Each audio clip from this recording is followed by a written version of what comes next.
the last few years, kind of a hotly contested topic as far as social media as well as sports in general is concerned is whether or not there should be more inclusivity for both female as well as transgendered athletes. I think there's a lot of dynamics that go into a discussion like that, and in some sports like contact sports like football or rugby or I think we've seen swimming be a hotly contested one as well, that might be something where you don't have an even playing field no matter what the situation is if you're a female athlete competing with males.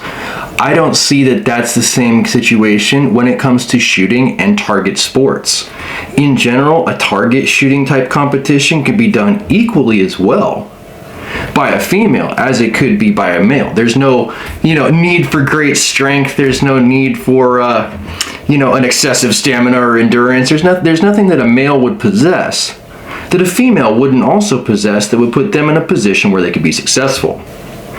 Having said that, except for a few exceptions like Airgun Angie that I've seen, there's just not too terribly many people representing females in the airgunning space at this point. Why do I care about this? It's not like I'm like a social justice warrior. I'm not getting into the whole protesting and activism style of life, but by the same token, I have a daughter. And I want my daughter to be able to feel at home in something that I consider to be one of my favorite hobbies, right? Just because she's a female doesn't mean that she should be discounted from enjoying the same level of opportunity in and out of competition when it comes to air guns. Even on the firearms end of things, I just don't see as widely seen of a representation of female shooters as you do of male shooters in general. When you think of target sports, when you think of firearms, when you think of air rifles, it's almost always a male-dominated mental idea that comes to mind, right? At least for the stereotypical outsider looking in. I think that it's time to try and change that. And I think that more female shooters should step up into this space because right now truly is the prime opportunity for those who would like to do so. If you're a female shooter out there and you're looking to set an example for others who will come after you, like my daughter, I think that now is the absolute greatest time in history for you to do so, like I said.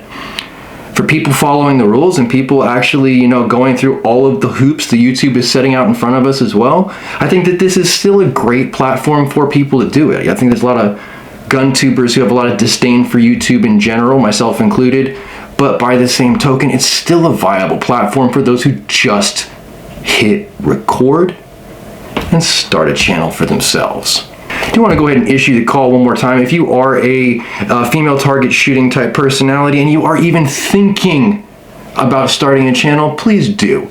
Because we absolutely 100% need your presence in this space.